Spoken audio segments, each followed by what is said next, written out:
Praise to the lord. మన ప్రభువైన యేసుక్రీస్తు నామంలో మీకు శుభములు. ప్రతిదినము దేవుని వాక్యం మనలను సన్మార్గంలో నడిపిస్తుంది. ఈ వాక్యంను మీరు విని అనేక మందికి షేర్ చేయండి. దేవుని పరిచర్యలో మీరు పాలు పొందండి. ఈ రోజు దేవుని జీవవాక్యంను చదువుకుందాం. తీతుకు వ్రాసిన పత్రిక 3వ అధ్యాయము 14వ వచనము. మన వారును నిష్ఫలులు కాకుండు నిమిత్తము అవసరమును బట్టి సమయోచితముగా సత్క్రియలను శ్రద్ధగా చేయుటకు నేర్చుకునవలెను.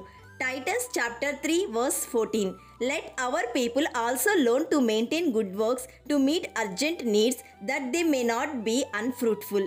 దేవుని బిడ్డలమైన మనము సత్క్రియలను శ్రద్ధగా చేయుటకు నేర్చుకొనవలెను అని దేవుని వాక్యం స్పష్టంగా తెలియచేస్తుంది. ప్రియ సహోదరి సహోదరుడా, యేసయ్య తన ప్రశస్తమైన రక్తమును విమోచన క్రయధనముగా చెల్లించి మనలను తన సొత్తుగా చేసిన ఆ విమోచకుని కృప ద్వారా రక్షణ పొందిన మనము ఎంతో ఆసక్తితో సత్క్రియలు చేయాలి. అంతేగాని మనకు అవకాశము ఉన్నప్పుడు చేద్దాములే అని అనుకోకుండా మన అనుదిన జీవితంలో స్వతహాగా చేయాలి. సత్క్రియలు చేయడం అనేది ప్రతి విశ్వాసికి తప్పనిసరి. అయితే సత్క్రియ అంటే ఏమిటి? సత్క్రియ అంటే మంచి పని. సత్క్రియ అంటే 3 గుణాలు కలిగి ఉండాలి.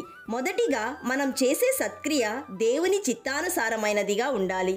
రెండవదిగా దేవునికి మహిమ తెచ్చేదిగా ఉండాలి. మూడవదిగా దానివల్ల తోటి మనుష్యులకు మేలు కలగాలి. ఈ 3 లక్షణాలు ఉంటేనే అది సత్క్రియ అవుతుంది. ప్రియ దేవుని బిడ్డ, మన జీవితాల్లో ఏ విధమైన సత్క్రియలు చేస్తున్నాము అని ఆలోచించి వాటిని బట్టి దేవుడు మహిమపరచబడుచున్నాడా లేదా అని కూడా బేరీజు వేసుకోవాలి. మన సొంత ఘనత కొరకు చేసే పనులు ఎన్నడూ కూడా దేవుని మహిమపరచలేవు. ఎదుటి వారికి ప్రయోజనకరంగా ఉంటూ దేవుని మహిమార్థము దేవుని చిత్త ప్రకారము చేసే పనులే సత్క్రియలు. My dear friend, God will judge everyone according to what they have done. He will give eternal life to those who keep on doing good, seeking after the glory and honor and immortality that God offers. ప్రియ విశ్వాసి, మేలు చేయాలనే ఆలోచన కేవలము మంచివారికి కలుగుతుంది. కానీ శత్రువులకు మేలు చేసే బుద్ధి రక్షణ పొందిన వారికి మాత్రమే కలుగుతుంది. కాబట్టి రక్షణ పొందిన మనము తప్పక సత్క్రియలు చేయాలని, ఫలించాలని ప్రభువు కోరుకుంటున్నాడు. ప్రార్థన చేసుకుందాం, ఏకీభవించండి.